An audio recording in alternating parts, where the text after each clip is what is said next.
पौराणिक कथाओं और मान्यताओं के अनुसार ब्रह्मपुत्र प्रजापति दक्ष ने अपने अहंकार में आकर आदि अनंत त्रिकालदर्शी देवों के देव महादेव का अपमान करते हुए महामंडल की सभा में कहा कि शिव सृष्टि के संचालन में व्यवधान उत्पन्न कर रहे हैं, और तब उन्हें श्राप दे डाला कि आज के पश्चात संसार में कोई भी कहीं भी भगवान शिव की पूजा नहीं करेगा।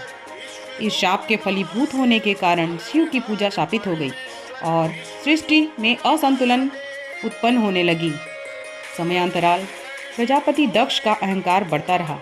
उन्होंने अपने जमाता चंद्रमा को अपनी दोनों पत्नियों रोहिणी और रेवती, जो दक्ष कन्याएं थीं, के साथ पक्षपातपूर्ण आचरण से क्रोधित होकर श्राप दे डाला कि हे चंद्रदेव, आपका क्षय हो जाए।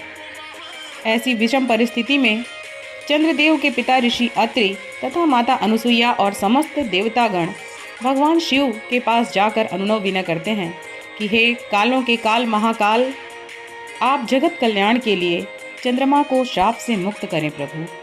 किंतु दक्ष के श्राप के कारण शिव शापित थे और उनकी पूजा नहीं की जा सकती थी। तब भगवान विष्णु और ब्रह्मदेव ने समाधान खोज निकाला।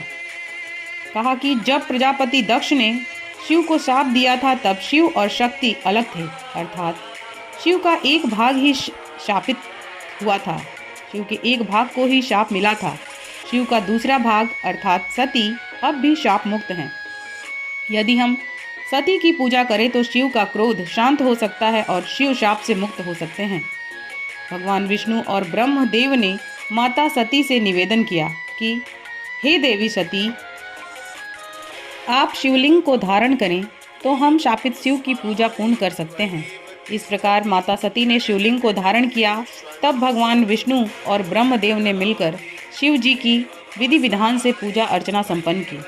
तत्क्षण से भगवान शिव प्रजापति दक्ष के शाप से मुक्त हो जाते हैं और उनकी पूजा अर्चना प्रारंभ हो जाती है। तब ऋषि मार्कंडेय शिवलिंग की पूजा कर जगत कल्याण के लिए महामृत्युंजय का मंत्र उजागर कर देते हैं। महामृत्युंजय मंत्र के प्रभाव से भगवान शिव प्रकट होकर चंद्रमा के क्षय को रोक देते हैं।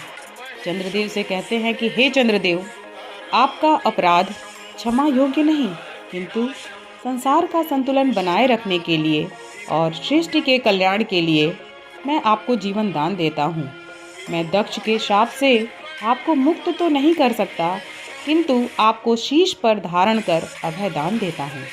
प्रजापति दक्ष के शाप के पश्चात 15 दिनों तक आपका क्षय होगा और प्रतिदिन आपका आकार छोटा होता जाएगा, किंतु मेरे अभय दान के कारण पूरा 15 दिवस तक प्रतिदिन आपका आकार बढ़ता जाएगा और पूर्णिमा को चंद्रदेव अपने पूरे आकार में आ जाएंगे। यही क्रम सृष्टि के अंत तक चलता रहेगा। इस प्रकार फाल्गुन माह की कृष्ण पक्ष की चतुर्दशी तिथि को भक्तों की मनोकामनाएं पूर्ण हुई, जो संसार में महाशिवरात्रि के रूप में विख्यात हुई। सभी भक्त भगवान भोलेनाथ की अपरंपार कृपा के लिए उनसे प्रार्थना करते हैं कि हे प्रभु, आज हम सभी आपके निराकार स्वरूप के स्थान पर आपकी प्रत्यक्ष पूजा अर्चना कर उत्सव मनाना चाहते हैं। तब भगवान शिव की अनुमति से सभी भक्तगण साक्षात भगवान शिव की विधि विधान से पूजा कर अत्यंत उत्साह उल्लास आनंद से उत्सव मनाते हैं। उत्सव के उपरांत भगवान शिव चंद्रदेव को अपने मस्तक पर धारण कर अभयदान देते हैं। जिस पावन स्थान पर भगवान शिव ने चंद्रमा को धारण किया, वहाँ भव्य मंदिर का निर्माण किया गया है, जो सोमनाथ तीर्थ के रूप में जगत में विख्यात है। ऐसी मान्यता है कि सोमनाथ तीर्थ पर आने वाले हर भक्त की भगवान हर बाधा हर दोष दूर करते हैं। फाल्गुन मास की कृष्ण पक्ष की चतुर्दशी तिथि वास्तव में विशेष है, क्योंकि इस दिन महादेव शाप मुक्त हुए और चंद्रमा को अभयदान दिया, जो संसार में महाशिवरात्रि के रूप में विख्यात है। महाशिवरात्रि का व्रत विशेष फलों को प्रदान करने वाला है। इस व्रत को करने से भक्तों की सभी मनोकामनाएं पूरी होती हैं। सुहागन स्त्रियों का सुहाग हमेशा बना रहता है और कुंवारी कन्याओं को मनचाहा वरदान प्राप्त होता है। हर हर महादेव।